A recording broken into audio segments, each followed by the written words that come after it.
Hi, everybody, and welcome to our second Verse to Music session. It's lovely to have you all here, and we have a very special guest, Erik Pema Kunsang, who has agreed to kindly come and talk to us about this wonderful initiative, which is putting Dharma verse to music and artistic collaborations. So as part of the Khyentse Vision project, we're going to be having these regular verse to music sessions because we're trying to ensure that we translate some of the texts and prayers and songs and poems into metered verse or singable verse, which can be sung or put to music for sanghas to chant to, but also just as an inspiring artistic collaboration.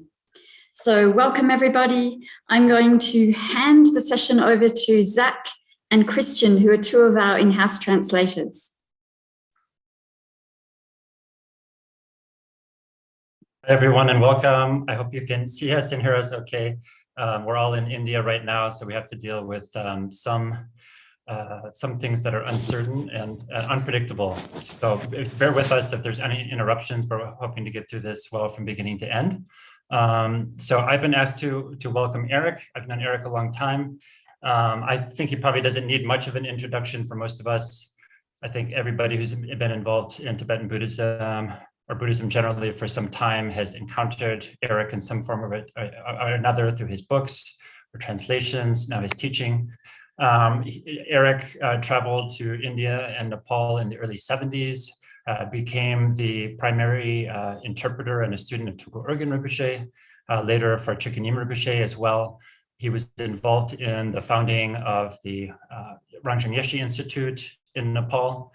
He's translated over 60 works of Buddhism into English, founded Rangjung Yeshe publications. For those of us who study Tibetan, he's invaluable for the dictionary that he made, Rangjung Yeshe Dictionary. I know even a lot of lamas in the early days, including Zosa Khyentse Rinpoche, I've heard was using an early version of that to learn English. So he's benefited so many people in those ways. More recently, he's started an initiative called Bodhi Training, which is his main teaching activity, as well as a website, LevaKunsang, which serves as a space for him to share his own teachings, as well as other creative projects. So Erik, so nice to see you after a while. Today, the main topic is a poetic version that you've made of a prayer that I know as Mishik Tigle. But I wonder if you might begin by saying a little bit about this particular prayer and what is the profound meaning behind it.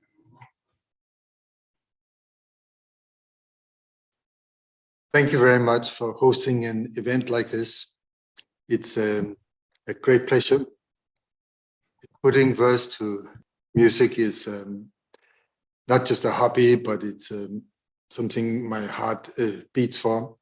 I would love to see the Buddha's teaching in a variety of poetic forms, as it was supposed to. If you look at the sutras and also Padmasambhava's life story, they're usually prose interspersed with poetry. And poetry is different from prose in that it is in meter and can be sung.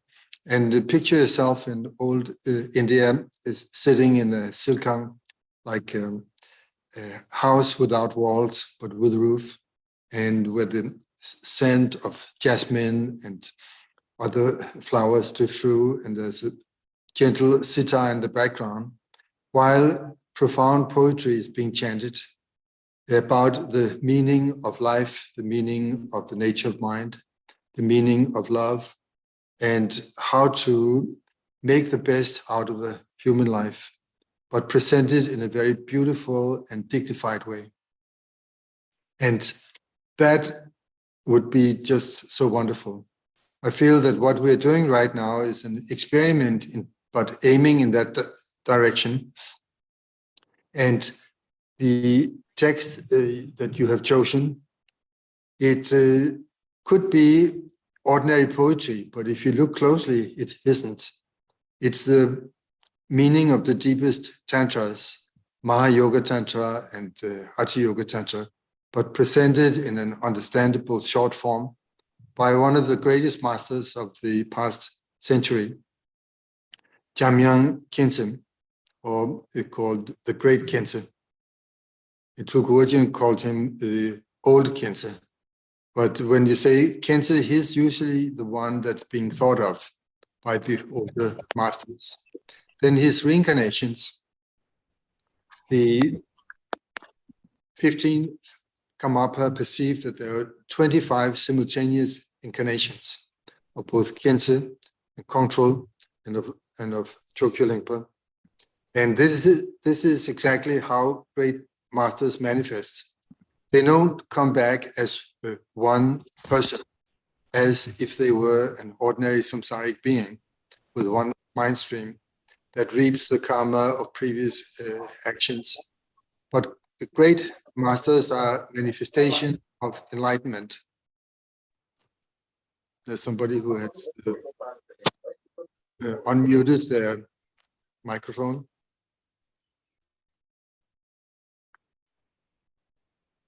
Naughty.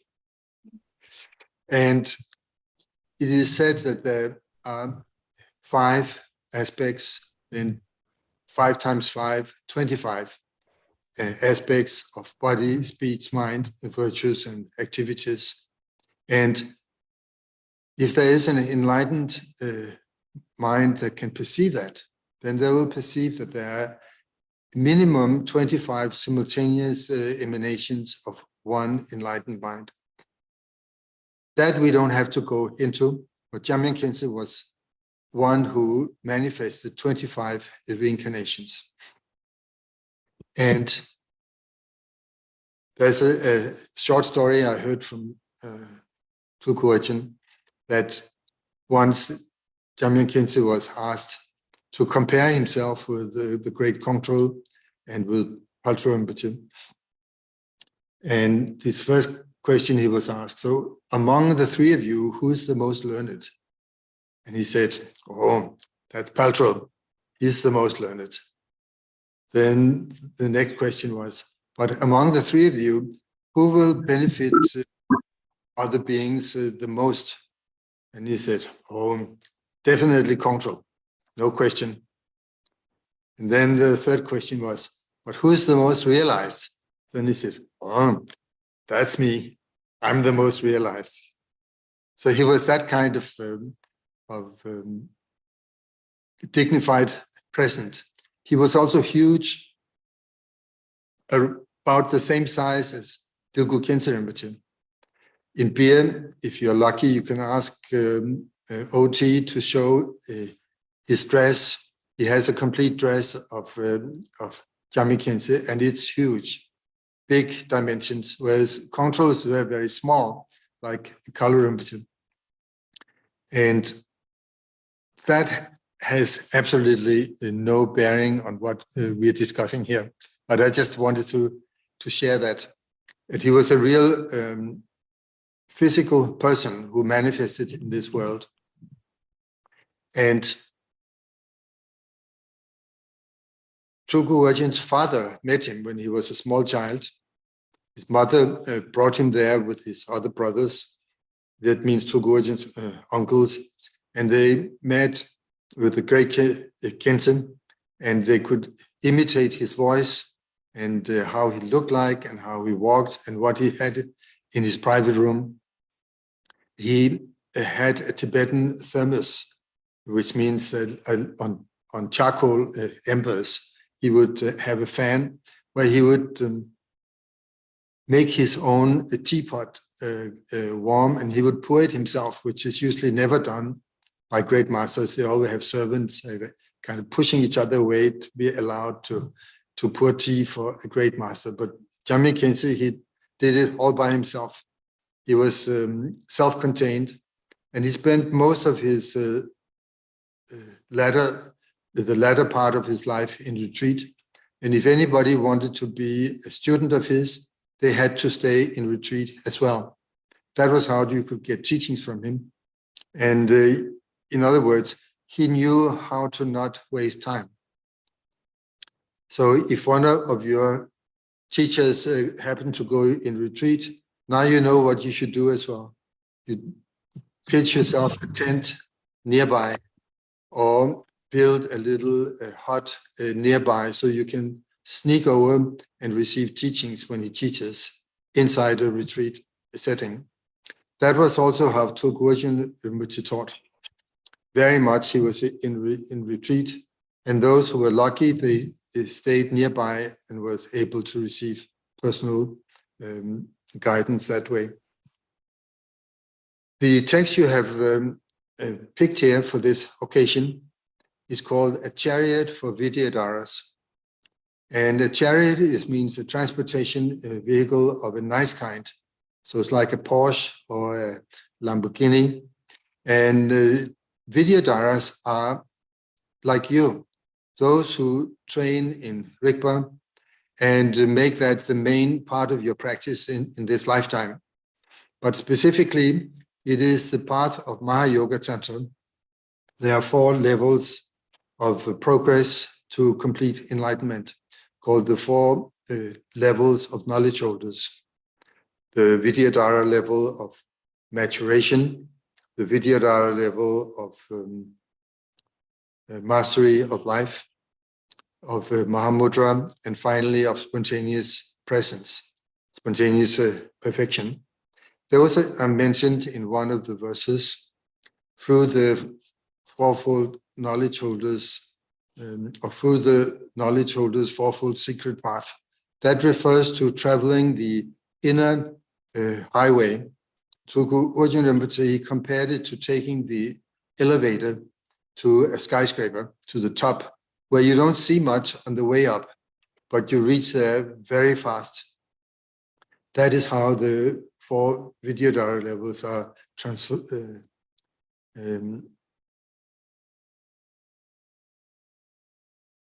traveled through the inner journey, which is not like the Bodhisattva path, where you see all the manifestations of the virtues of enlightenment as you move along, how your body changes, how your voice changes, and so forth.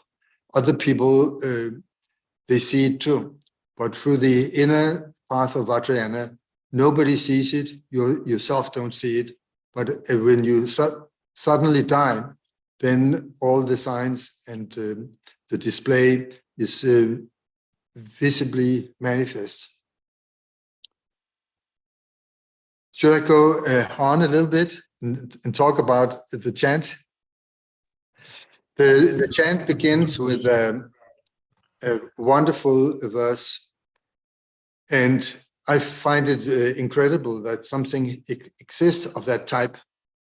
Misik Chikla Chempo, which means a vast and indestructible sphere of wakefulness, that refers to the basic nature of mind that is able to know and which is indivisible from the vast expanse. And that is how the nature of enlightenment is, but especially it is your nature of mind that's being talked about. But here it is manifest, it is realized in a way that everyone who has the fortune to see it manifest as the bow of Indra, which means the rainbow light. And that is the nature of Guru Rinpoche's Pure Land, Padmasambhava's lotus light, the palace. It expresses both the ground, the path, and the fruition in one 4-line verse. It's amazing that piece of poetry like that even exists. And I'm very fortunate to at least have tried to put it into English. The next verse is who lives there in this palace. This is the Dharmakaya, Sambhogakaya, and Nimanakaya, as Amitabha Buddha, Avalokiteshvara, and Padmasambhava, but here called in poetic names, Buddha of boundless light, the lotus holder, and immortal Chögyam. And what happens there? And here Jamyang Khyentse, he uses language from Ati Yoga, the 4 levels of visions in Dzogchen. And then when we make the aspiration that may, as soon as this life is over, may we realize this, may we realize the basic nature of mind as displayed as a Buddha field. And this is just wonderful.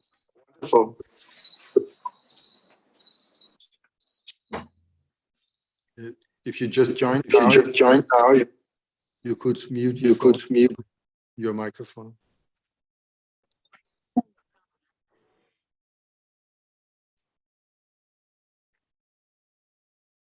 That's a little introduction.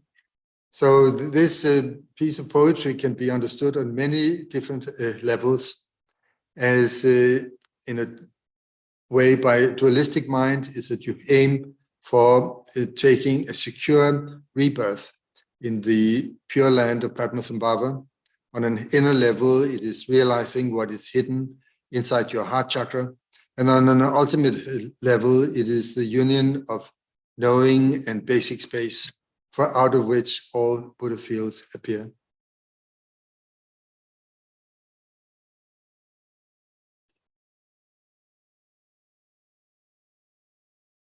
I'd like to see some of the other ones.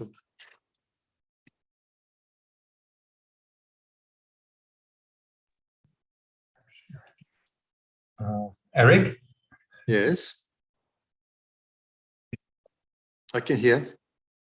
Would you like to speak a little bit more on maybe some lines, specific lines that you have a special feeling with in this text, or would you like to maybe share the audio recording that you made for this? Yes, of course. Yeah, shall we listen to it first? Yeah, there is a recording which Rodrigo, our main chant leader here at Kongtrul, that he has made. So maybe you could hear that. We can share that. We can share that, Erik. Yes. I'd also like to hear the other versions that you have prepared. Yeah, absolutely. So we're gonna, that's the plan, that first we're gonna hear your version.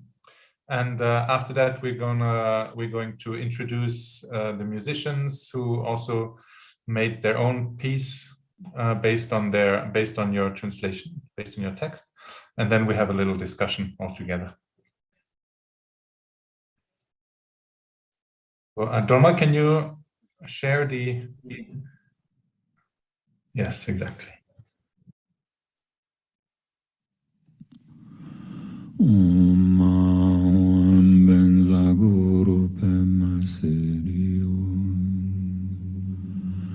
Vast and indestructible sphere of wakefulness, joined with basic knowing's open space.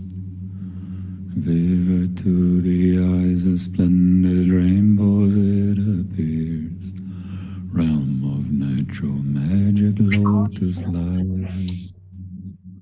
Rainbow rays in vast expanse, the nature manifest. In boundless mansions, visions on increase. Dakas and dakinis, the perfected knowing state. Dancing Vajra songs, transcending thoughts. In the center, Buddha, boundless light primordial. Treasure of compassion, lotus holder. And immortal to trance all 3 kayas within one, with sublime 8 forms to tame all needs. In this meeting ground, a network vast and magical, play of forms and aspects beyond count. May I and every being, infinite pervading space, take rebirth as soon as this life is gone. May we through the knowledge holder search fourfold secret path, quickly reach the Lotus Guru's level. Ocean of the Kayas and the wisdoms without bound, where others and my aims are self-fulfilled.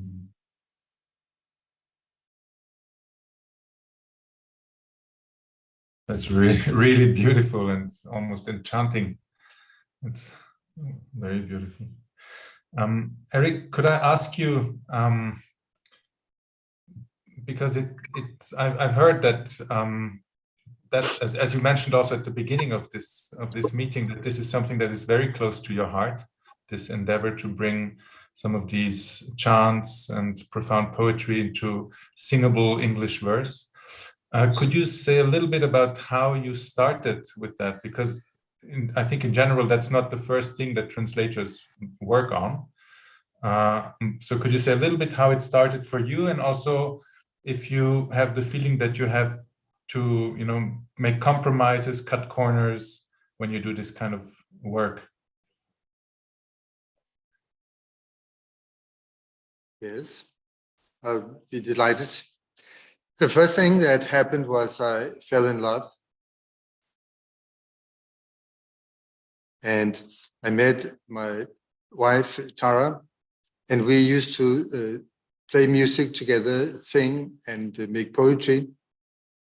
And she encouraged me to rephrase some of the tantric poetry I had translated in the past in a ways that she could sing it. And she has a very special gift for music. She could make up new melodies in a few minutes. And we enjoyed the first year or so we were together. We just sang and hung out in our garden. And I felt that this was not leaving the Dharma. On the contrary, it was getting closer to the Dharma on a different level that I was used to. In the past, the purpose of making translations both of sadhanas and poetry was so that people who chanted the Tibetan version could have an easier understanding of what they were chanting. But now we had changed the level, so to speak, so that the chanting was in the English language, as I had the feeling that was how it would be meant to be in the future. So why not start? And at the beginning, nobody appreciated it, especially when I sang it. They would say, couldn't we just get over with that and then go back to the Tibetan? Because that's where the blessings are. And so I said, sure, of course we can do that. But on the sly, kind of in my own time, I would keep translating verses from Padmasambhava and from other great masters in a way where Tara and I, we could enjoy singing them in private. And now, almost 20 years after, we are at a time where the interest for chanting in one's own language has become much more markedly. It's a wish on many people's mind. They want to chant the sadhanas and the prayers in their own tongue. Here at the retreat center where we live, Rangjung Yeshikumde in Denmark, all our sadhanas are in English and in Danish. For example, in the morning, we chant the Avalokiteshvara in English, and in the evening, the Padmasambhava in English. Sometimes the Lotus Essence Tantra in Tibetan, Pema Nyingbukyu with the Jamyang Khyentse Wangpo's reading method. We chant that in English. Calling the Guru from afar, we chant in English. And it has become a habit now, so that when I see a book where people sing it in Tibetan, I'm a little kind of arrogant and condescending. I don't say anything, but inside I say, why don't they chant it in their own language? with a nice melody. And the answer is very simple. We haven't caught up with that yet, but it will come. And I have the feeling that there's a whole team right in front of me just waiting to get there. And not only that, you have teachers behind you who are encouraging you. So I think within the next couple of years, we'll be seeing much more of that type. And are the blessings with you or not? That's a question you have to keep in the forefront of your mind. What is meant by blessings? And can they be felt? And does it inspire people? Does it inspire you? Does it inspire this mind to open up to greater compassion, greater sincerity, and deeper understanding? Yes or no? Those are the questions to keep asking, because it can always happen that even though the chanting is in your own language, you learn it by heart and you just sit and make sounds, but does it really touch deeply? Yes or no? That is something we always have to keep asking.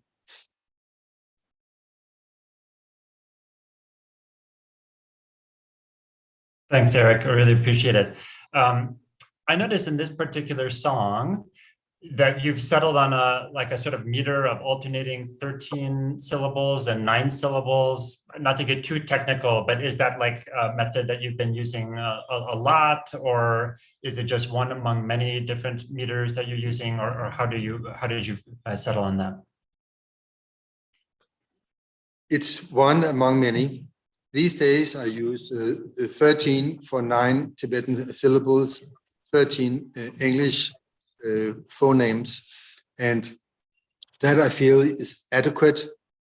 If one tries to hit exactly the same, the Tibetan is too short a language, monosyllabic, so it doesn't really fit the English language, and not the Danish to try to hit 9 as well. So 13 for 9 is a pretty good number. It works well.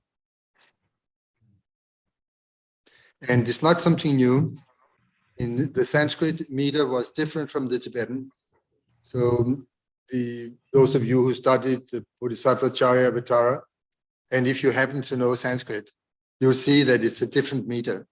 And the Tibetans have had absolutely no complaints about changing the meter from 16 to 9. Yeah, exactly. I think also our various European languages and cultures have so much background, so much poetry, that it would be really, and music, it would be really such a pity not to make use of all these resources with the Dharma or for the Dharma. Yes. We all agree on that. That's great. Erik, as you know, we have sent your translation to a couple of musicians, and they were kind enough to provide us with their versions of these. So I would like to now invite Alison Wells into the room. Hi, Alison. Hello.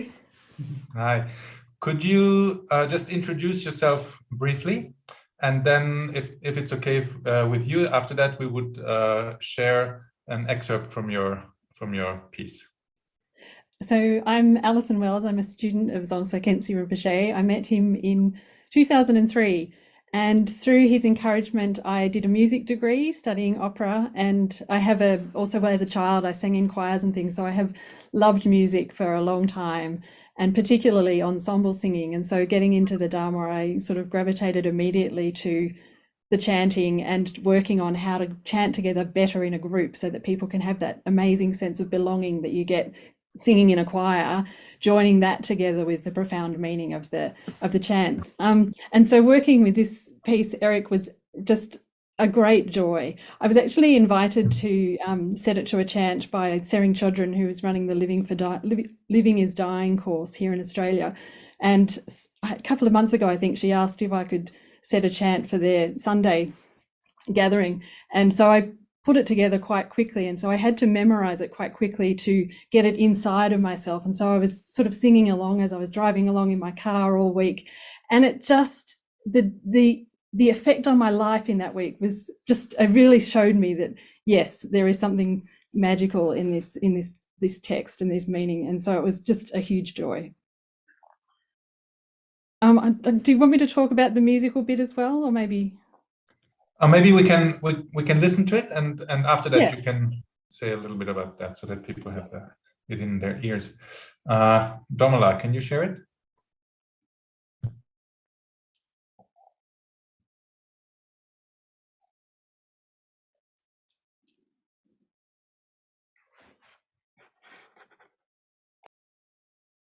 Sorry, 1 minute. It's happening. Give me 1 minute.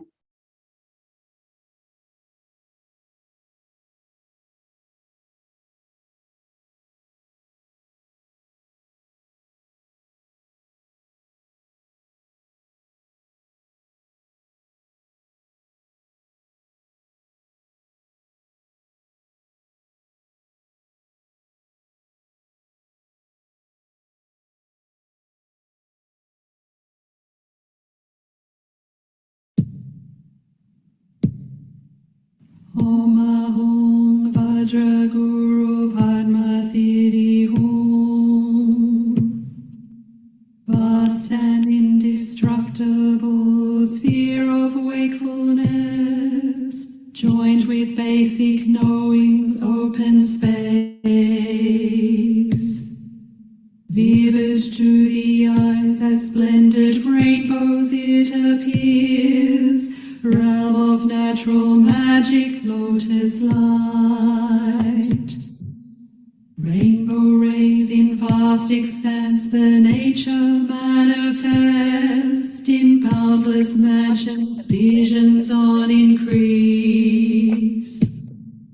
Darkest and darkinis, the perfected knowing state, dancing Vajra songs, transcending thoughts. In the center, Carol sent us this thing.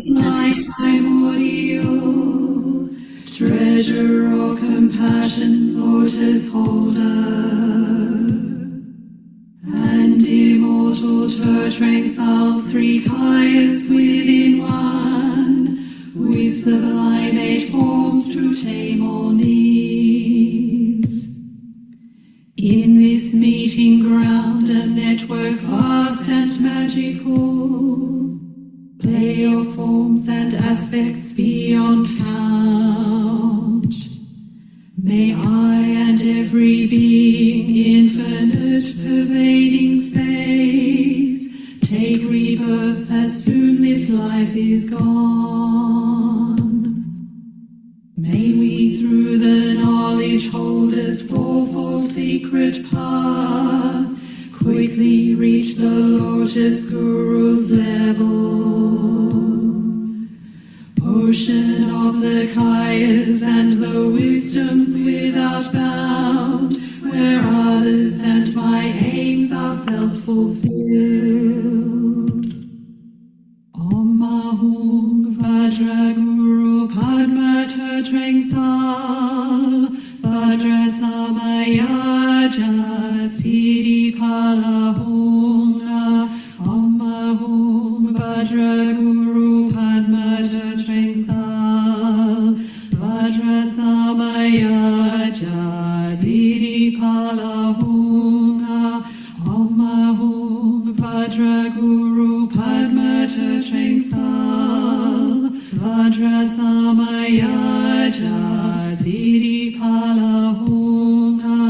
Om Ahung Vajra Guru Padma Turtrang-Sal, Vajra Samayaja Siddhi Palahunga.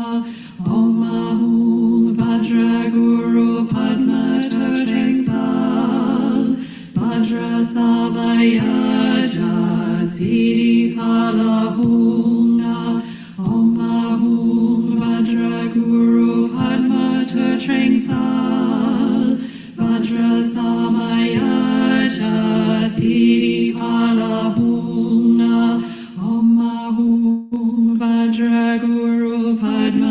Trengsal, Vajrasamaya Jasiri Kalahuna.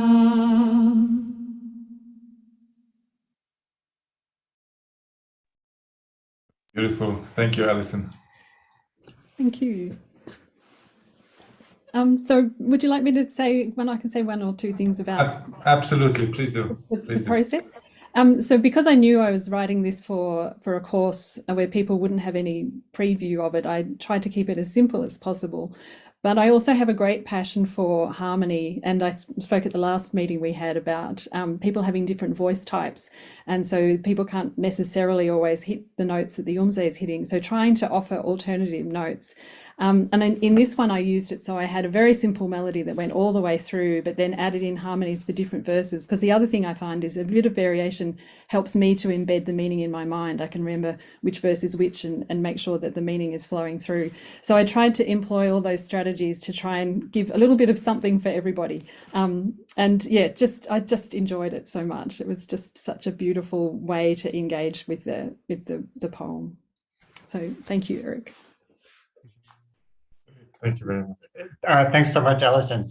Erik, this got me thinking a little bit, because I know you're really emphasizing group singing there in Denmark at Gomde.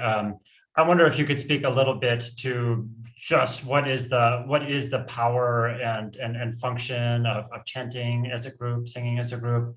I think a lot of people, when we come to Buddhism, we think of it as a kind of very personal practice of like reflection and meditation and so forth. So yeah, what do you see to be the power of group practice in that way?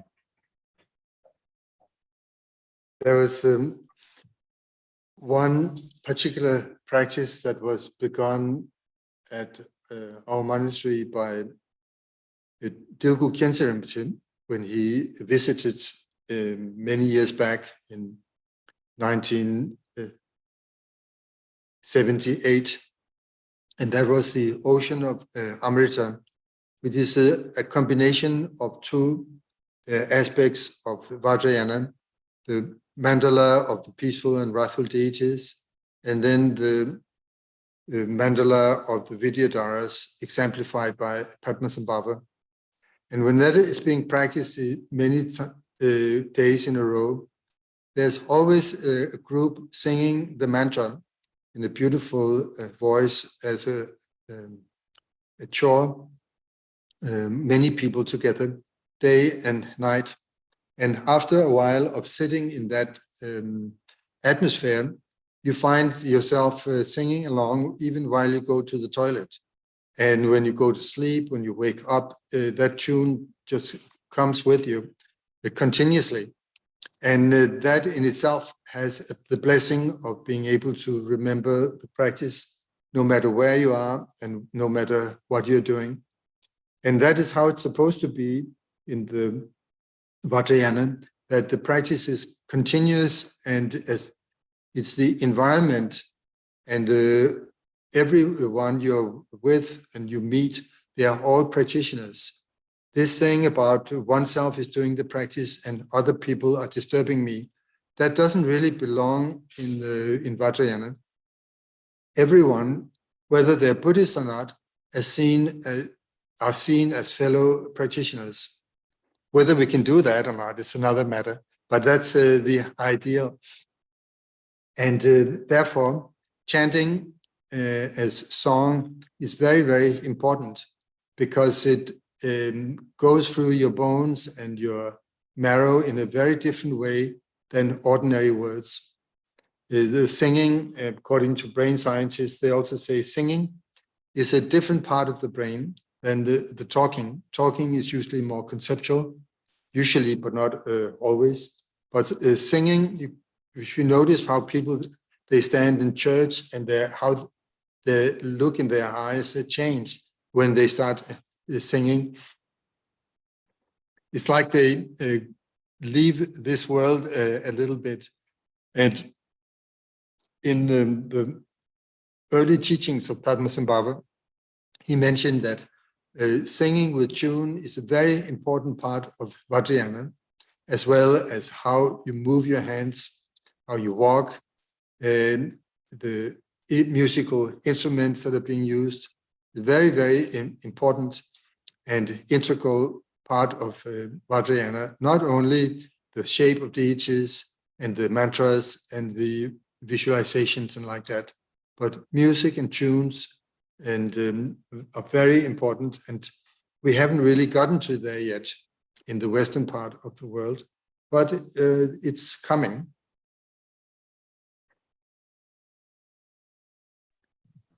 Tsele Nasurandul, he says, it helps you snap out of dualistic mind. Who said that? Tsele Natsok. Not exactly those words, but something that means the same. It interrupts the flow of dualistic thought. That's beautiful.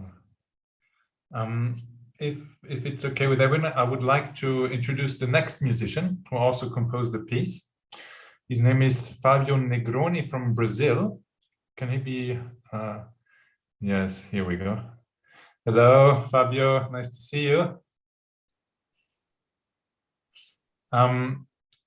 Do you want to introduce yourself, or maybe through your interpreter, or shall we do that? You are muted.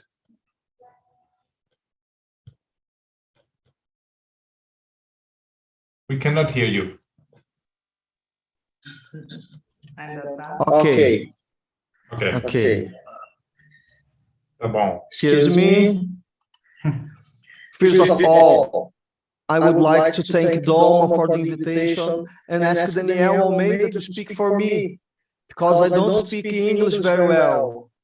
Daniel is my Tibetan teacher. He is the best I could find. Besides, he is a great practitioner, and I am here today. And if I am here today, it is because of his encouragement. So please, Daniel, help me.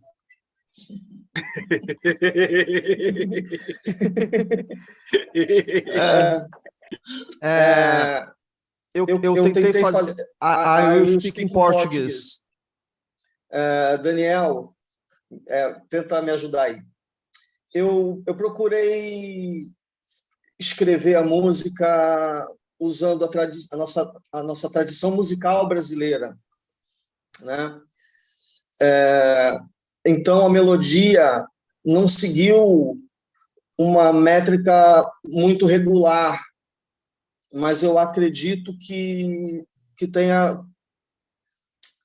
A minha intenção foi apresentar como a exuberância, né, da manifestação dessa radiância, né, disso que é apresentado no texto. Então, a música, ela caminha por muitos caminhos, representando todas essas cores. Espero que vocês gostem.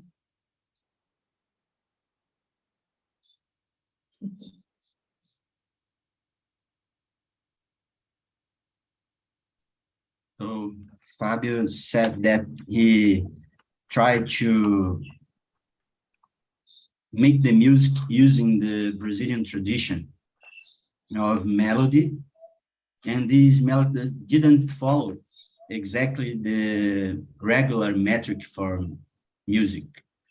So his intention was to present how these huge regions that the text tells about through the music. So he tried to put the music in the same road of the text.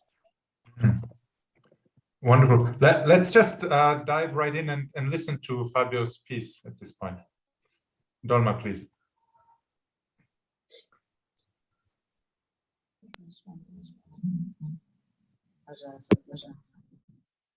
Om Ahum Benzra Guru Pema Siddhi. Om Ahum Benzra Guru Pema Siddhi. Om Ahum Benzra Guru Pema Siddhi.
am every pain feeling the pervade in the space. Take her birth as soon as life is gone. May we through the knowledge holders fall for the secret path. Quickly reach the lawrence first level. Oceans of the kindness and the wisdoms without bound. Where others and my aims are self-fulfilled.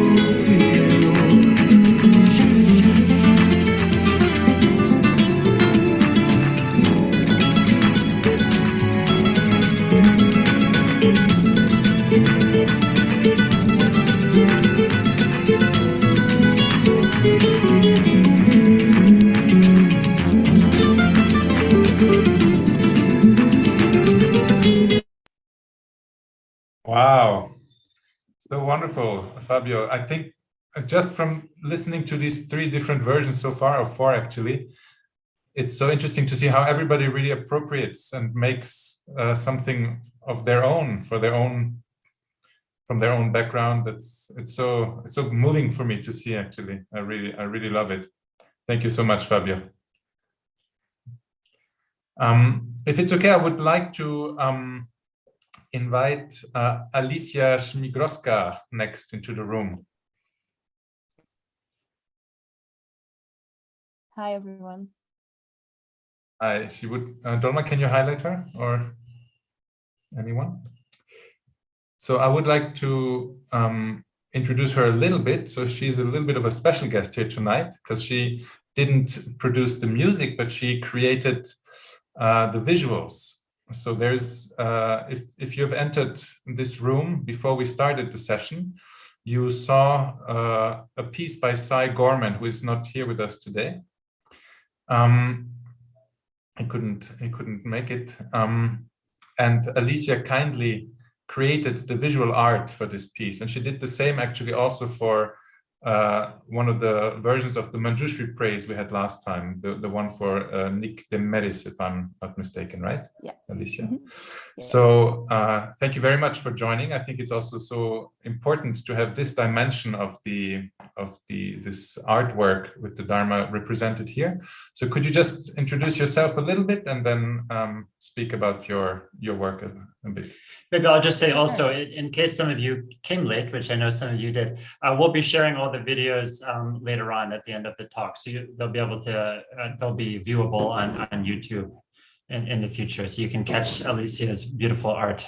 Yeah, everything we do is on the Khyentse Vision Project YouTube page. So there's going to be a link, and all the videos from last time and also from this time and all future videos of the 3 times, the videos will be there. Sure, thank you. There's some fireworks just started outside. I hope you can hear me. I'm really happy to be invited to this session and contribute my art a little bit to Khyentse Vision's project, because expressing Dharma in artistic ways has been my biggest passions for quite a while now. And since I was a child, if I really wanted to learn something, I had to draw it. So this also became my favorite way of studying the Dharma.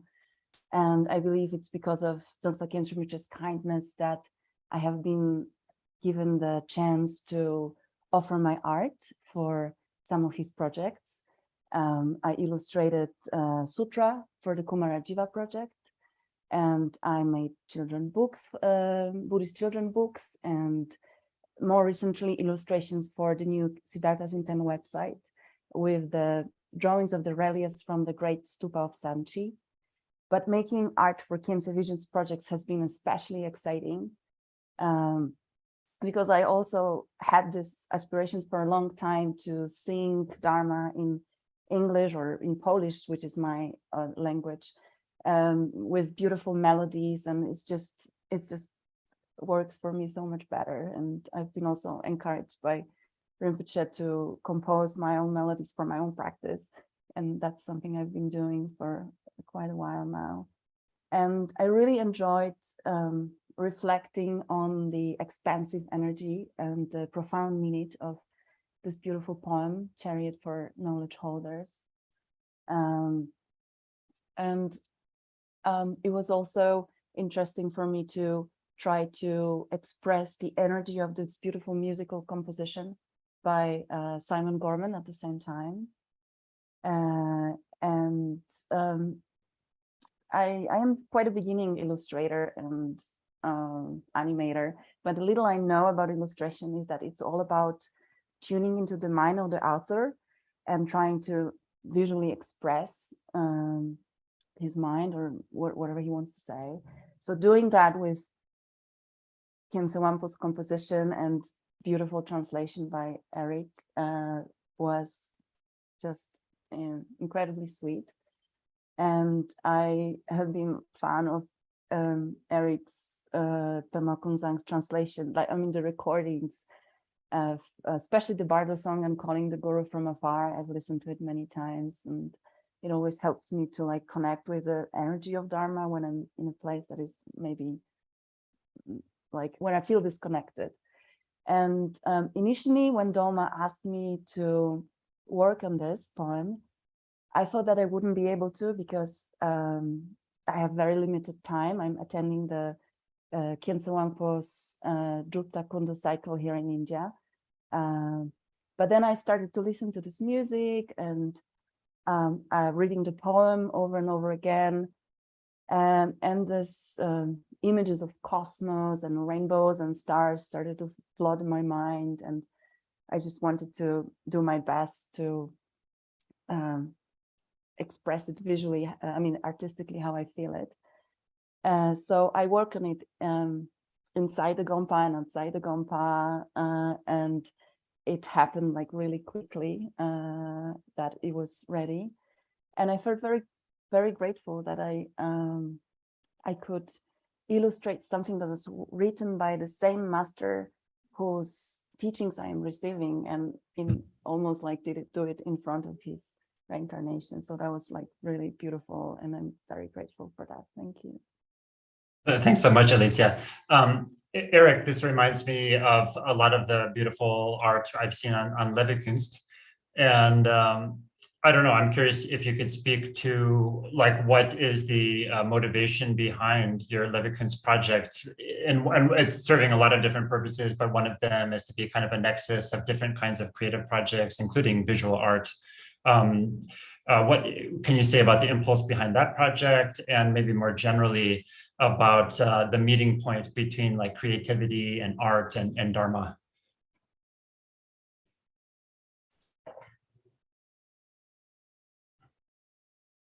Comes from a sense of appreciation of the people that we live among, the culture that we exist in, and all the creative people that I have met and are meeting, both in terms of visual art, but especially writing and poetry.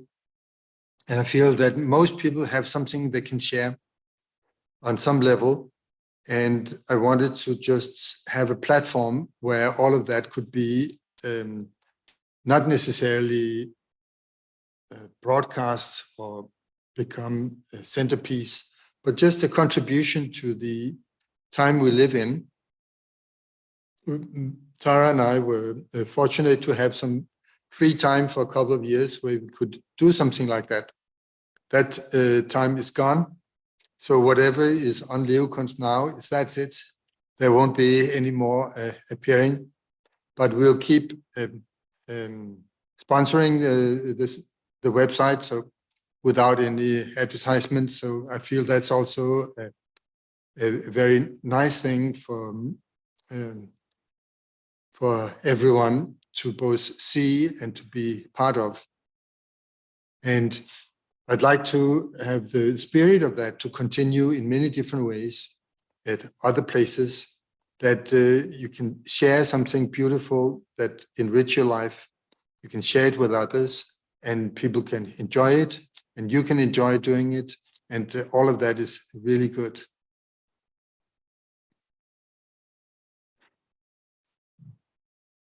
Thank you, Erik. I think now we can invite the last contributor for this session. Simon Thomas, are you here? I know if you're here, it's very late in New Zealand. So it's there you go. Quite amazing that you're awake. Yeah. I can't imagine what that Hello, is. everybody. Probably everyone thinks we're in Bhutan because we're wearing dressing gowns. But yeah, we're in New Zealand and it's the middle of the night. So we dragged ourselves. Thank you for staying up. We didn't stay up. Can you say a few words about yourself, just so briefly? And yeah, my name's Simon. I'm a musician and I'm also a student of Zongsa Khyentse Wangpo. I've been for some decades. And the most recent work that I've been doing is a album of children's music, and Alicia and I have produced one book and another one coming out soon. And so that's the Blue Line album. You can find that on YouTube, or we have a website called Dharma Kids Collective where you can get it. And so there's that album was created for the Blue Line School, which Rinpoche started in Singapore. And they actually came to us and asked us for, to write songs to fit into a particular part of the curriculum. And we thought that was going to be easy, but it ended up they wanted 15 songs. So some of the songs are for different times during the day, and some of them are for mantras, and some of them are for things like dignity or impermanence. So that was a different approach, because then you had an idea that you need to express in words that hopefully are going to speak to children. When I was doing this, there was an initial reaction that maybe I should try and make something people can chant. But after reading this beautiful prayer and Erik's translation, thank you, Erik, not just for this, but for the last 40 years or whatever it is of translations that you've been doing. You're probably, partially responsible for me never learning Tibetan when the truth comes out.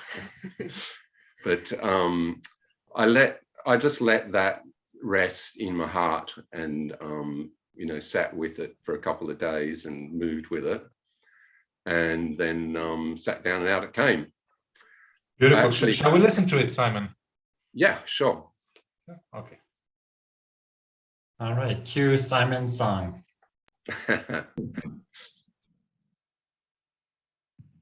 Om Ahom Vajra Guru Palma Siddhi Om.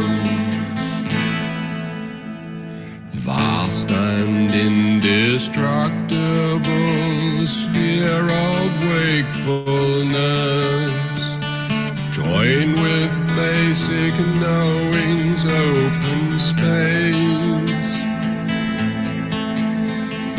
Vivid to the eyes, a splendid rainbows it appears, realm of natural magic, lotus light. Rainbow rays in vast expanse, the nature manifest.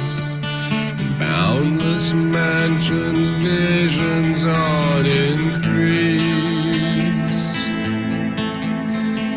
Dakas and dakinis, the perfected knowing's state. Dancing Vajra songs, transcending thoughts. In the center, Buddha, boundless light primordial, treasure of compassion, lotus holder,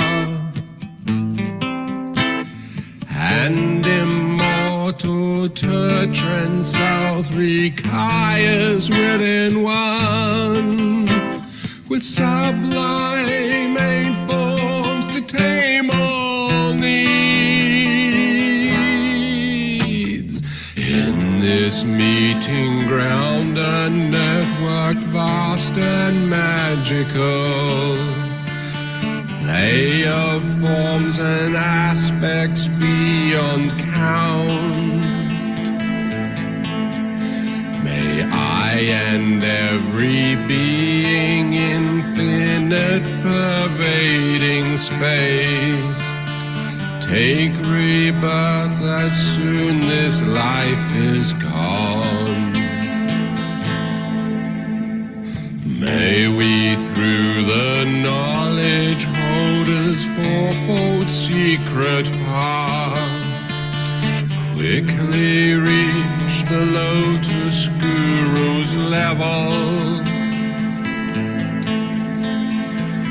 ocean of the kayas and the wisdoms without bound, where others and my aims are self-fulfilled.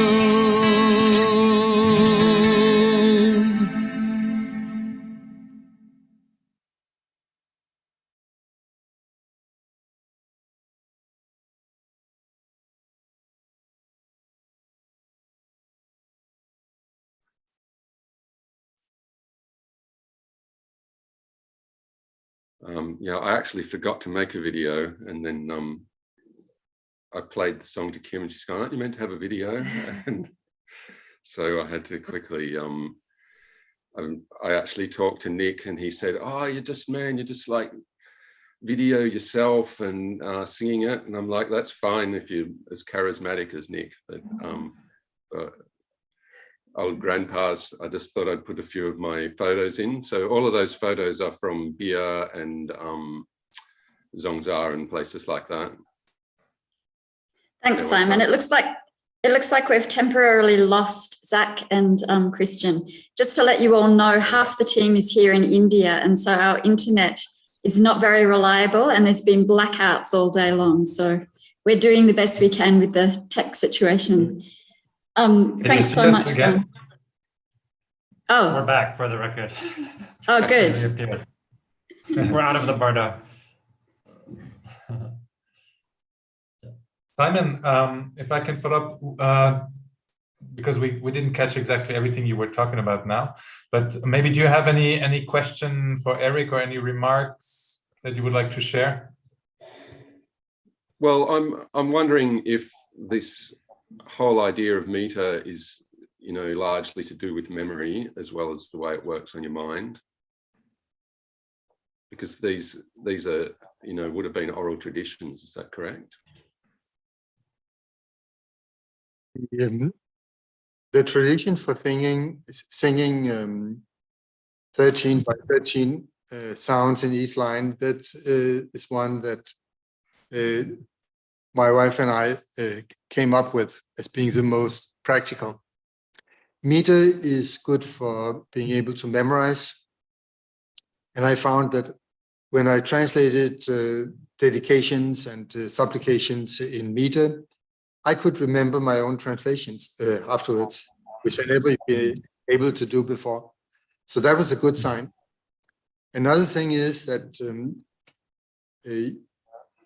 you have to make it understandable and in meter, and so it can be memorized, so you don't have to look at text all the time.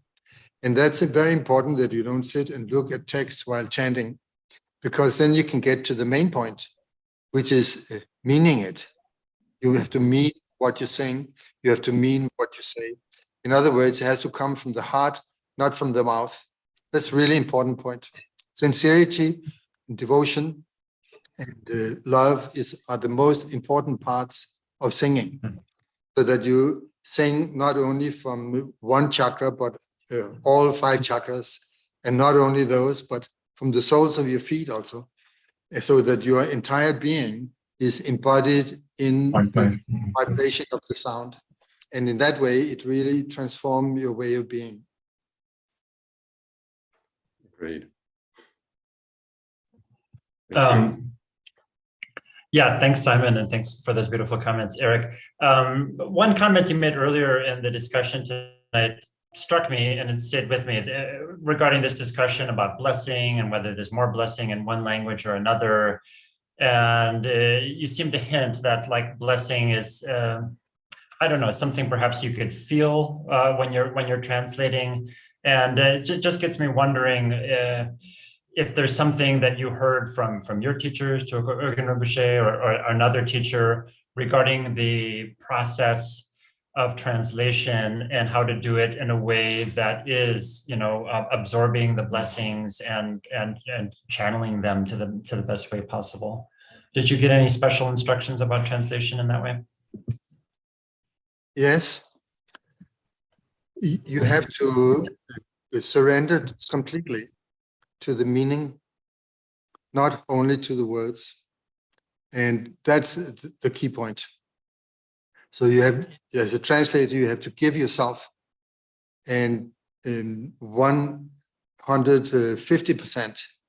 And you're not worried about your good name and the money that may trickle in from doing translation work, because they won't. You might as well know that before you start. There's no money in translating Tibetan Buddhism. So if any of you have that idea in mind, you might as well sign out and drop it altogether. It's a labor of love, and that's the key point. You're doing it out of deep respect and admiration for the lineage and the masters, but especially for the topic, which is the deepest that you can possibly find. It's the nature of mind of all the Buddhas, but it's also the nature of your own mind that is being expressed in all the different 84,000 sections of the Dharma. So it's devotion to that and respect for that. And secondly, it's respect for the recipients, the people who are going to read it and who are going to open their heart to it. It has to be out of love and care for the minds of those people. So forget about the footnotes and the brackets and all the academic nonsense you may pollute the sentences with. Don't do it. It's unkind to the reader. So might as well forget that as well. Make clean prose and clean poetry as well as you are able, and then dedicate the merit at the end.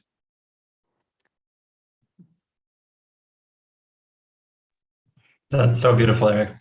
So much appreciation. So some of you might have seen the comment that we just made in the chat. If anybody from the audience would like to ask a question at this point, maybe the best thing to do would be to raise your virtual hand, and then we could allow you to ask a question, either from Erik or any of the musicians. And maybe while we wait for some comments or questions, I wanted to reiterate that the piece by Gorman that some of you may have seen at the beginning of a session or before the session actually started, we're going to play it again at the end, so you can appreciate Sai's music and Alicia's beautiful visual art. Are there any questions? Let's see the comments. Yeah. Paul, go ahead. Hello, Paul in Minnesota. Yes, hello. I was wondering if on these translations that is sometimes felt helpful to have the Tibetan along with it, or the Tibetan transliteration for those of us that sometimes know a little bit of it, or would that be too confusing? Thank you.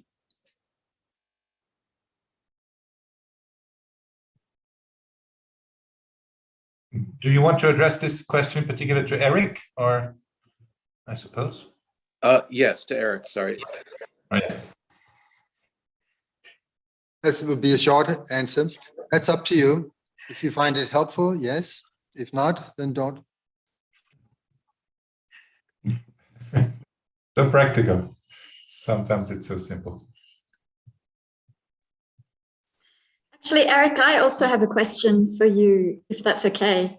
I know that I've heard from some other people, and I myself experienced as well, that sometimes when you do a lot of practice, you can kind of get some kind of lung blockage in your speech channel, which then makes it quite hard to chant and quite hard to sing. It's like you lose that energy. Do you have any advice about how to move through that or unblock it? Is it with more singing or more silence, or have you ever experienced that? I grew up with a speech impediment. I couldn't speak for several years, and it's only when I became older that I was able to speak freely. So that could be caused by many different things: trauma, pollution, bad karma, and from past lives. Could be many different things. And you'd have to consult a good Ayurvedic doctor, a wisdom teacher at best, and get special blessings and mantras to chant. And I'm sure all of that can be solved. Thank you. Thanks, Dharma. We have another question. Nuno? Nuno, are you there? Do you want to ask your question? Yeah, sorry. Hello, and thank you. My question is for Erik. Sorry, a little bit nervous here.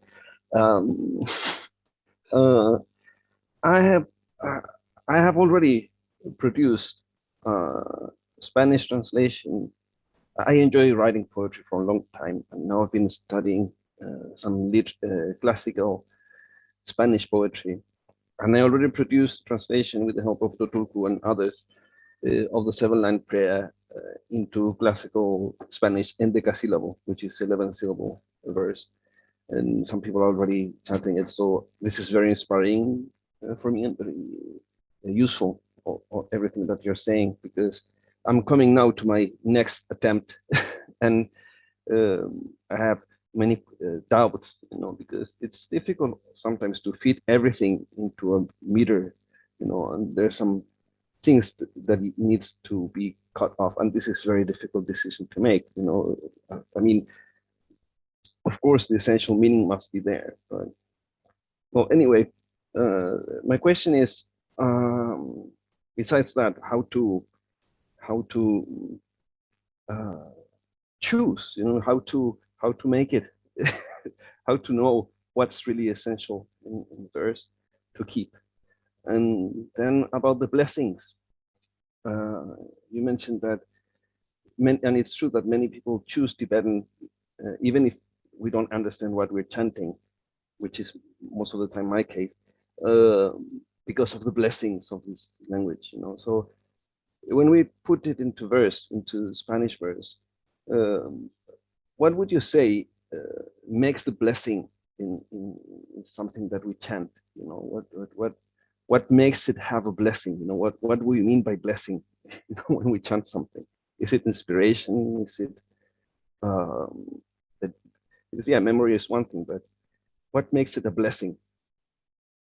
Your devotion and your love for others is what channels the blessings.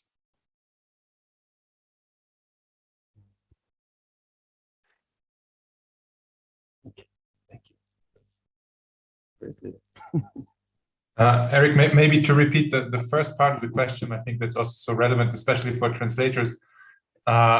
When you translate poetry like that and you try to put it in meters, sometimes you have to cut corners for space reason.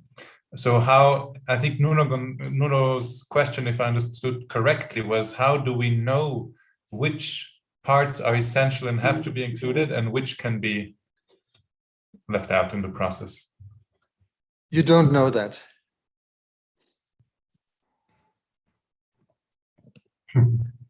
I'm sorry, you don't know.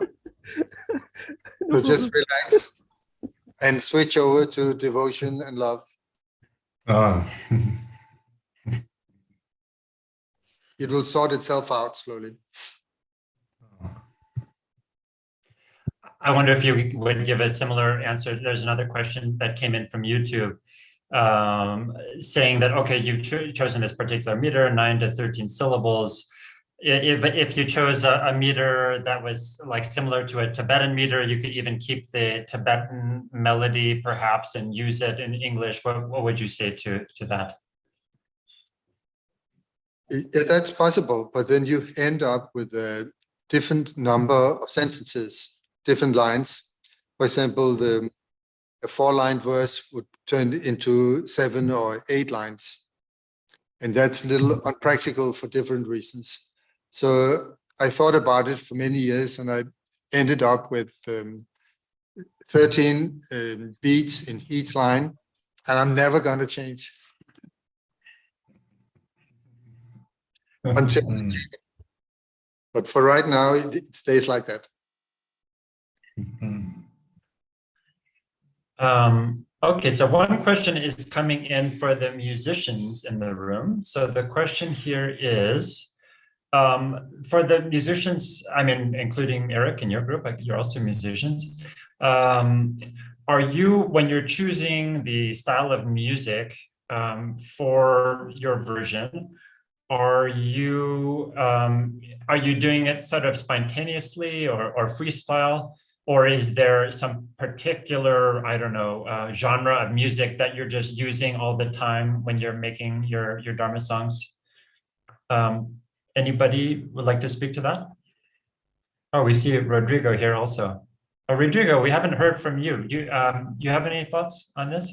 I'd be curious.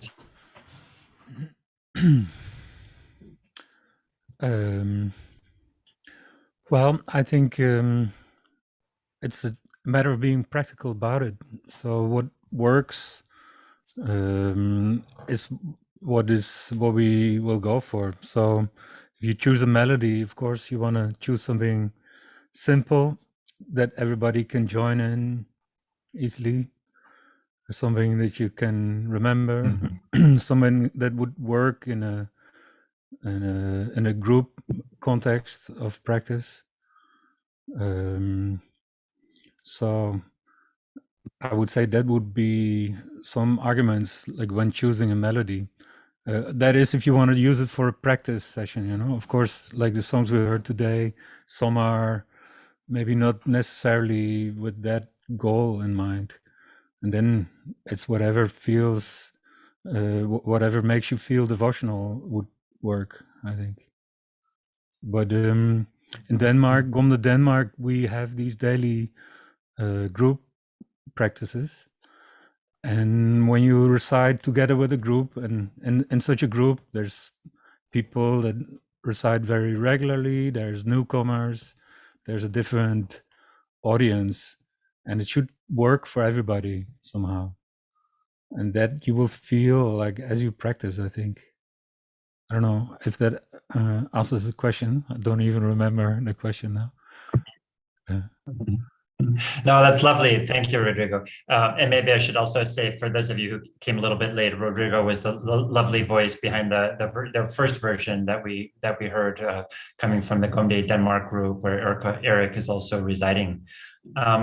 Any of the other musicians want to speak to that before we conclude? Can I just ask a question of oh, can you hear me okay?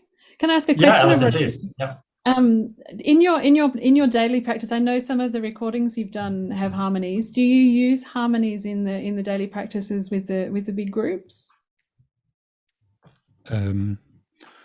Well, if I'm chanting as the Umse myself, I have to sing the main voice, and I don't have so many options from there. If I'm in another role, then I could choose to sing another, and many in the group do. And I'm actually always delighted when people choose another voice, because then the whole assembly will sound actually more full, and there's more space actually for everybody if you have that choice, right? And it's not that we have to arrange like particularly sophisticated harmonies. In fact, anything will work if you can chant along like this, but typically it would be a fifth on top, or a third, or a 9, and then as an intuitive process, I'm not sure how people think about it when they chant along, but I'm guessing it has something to do with where the voice feels nice and how it feels good. So then we don't have to rely on formal music theory, but rather like how it feels. And even if it would sound out of tune or a little bit off to our sort of ears that are conditioned by Western harmony, then that still doesn't mean that it doesn't work. Actually, it also can feel really nice. I think. Like I'm thinking, for example, about the harmonies that you might hear, like in Africa or something like this. I'm quite sure they are not writing out exactly the harmonies that are meant to be, and that it can very well differ the next time they sing the same song with the same group. Yeah. I would say it would be very good to feel free about it. Thank you. Thanks so much, Rodrigo. And thanks for a wonderful discussion, everyone. We're near the end of our time, but just before we conclude, Erik, I don't know if you had any reactions to the different versions you heard, or any final thoughts or comments you'd like to, for us all to walk away with.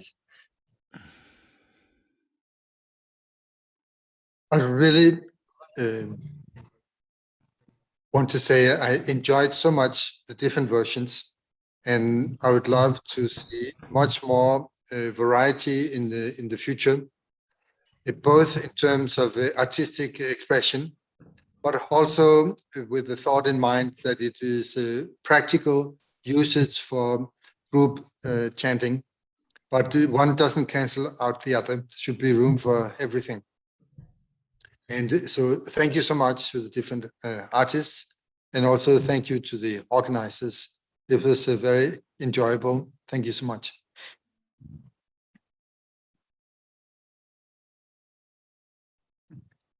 Thank you so much, Erik. It was really a treasure to hear you.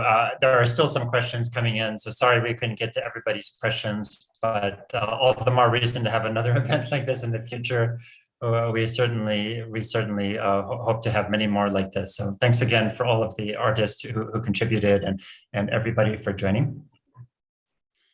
Erik, thank you so much for coming to this session, and for your wise words, and especially for the inspiration that you are in terms of this whole innovation to really explore artistic avenues to do with devotion and blessings. It's really a joy for us to do as part of this project, and you're very much a leading light in that area. So thank you so much, and thank you for your advice.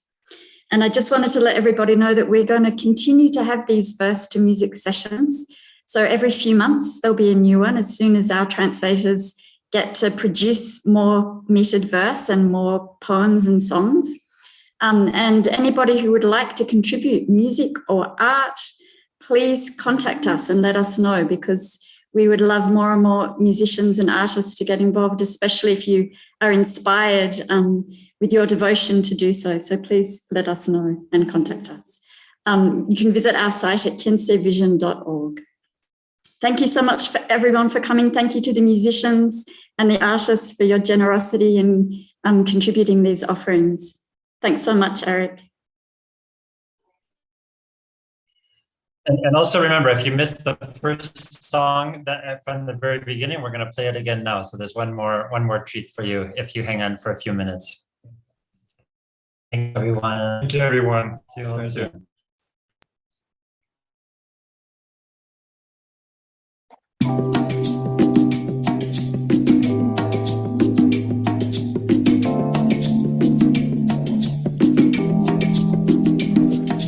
Vast and indestructible sphere of wakefulness, join with basic knowing's open space, vivid to the eyes as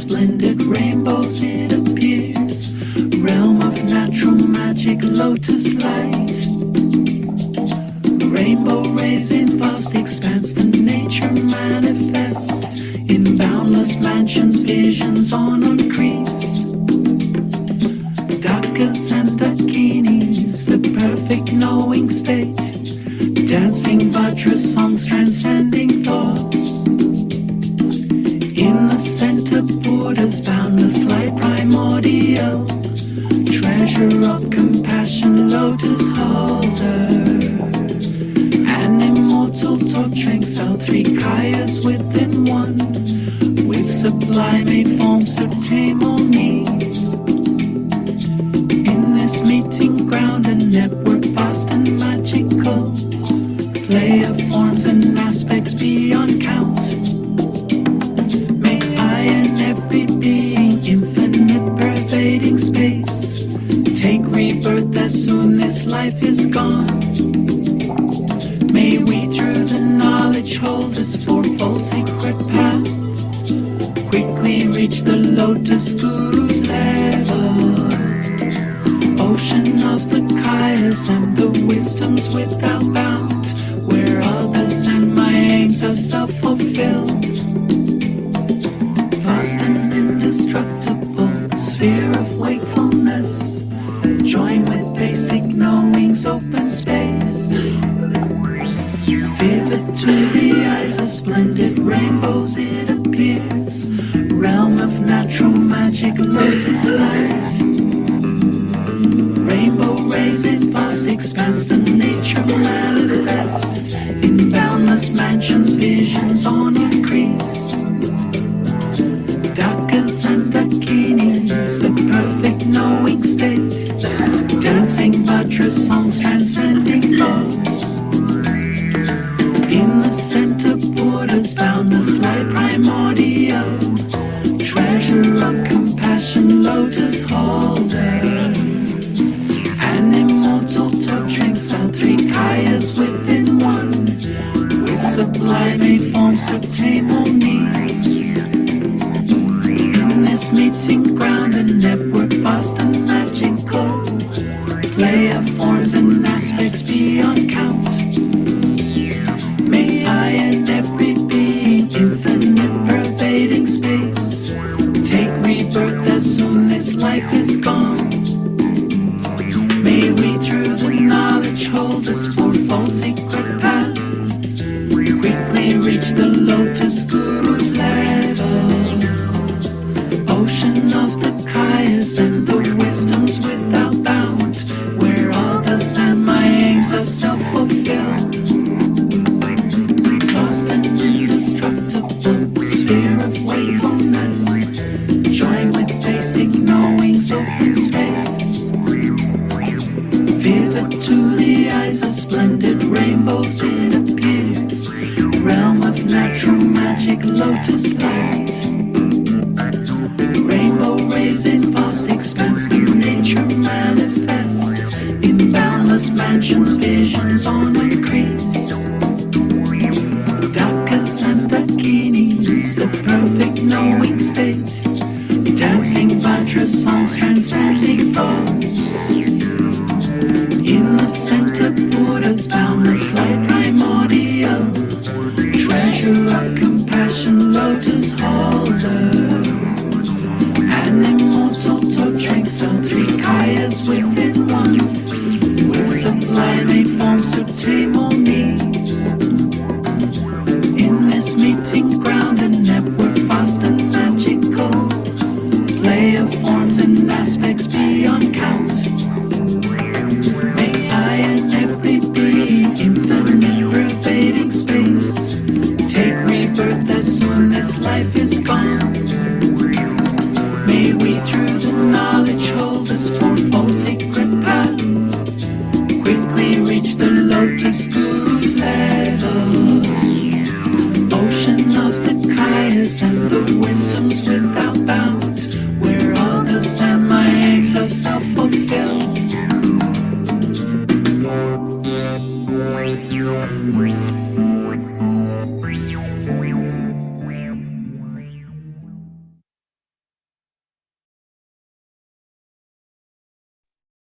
Thanks so much, everybody. See you at the next Vest music session. Please come next time. We'll let you know on social media. Thank you, Erik.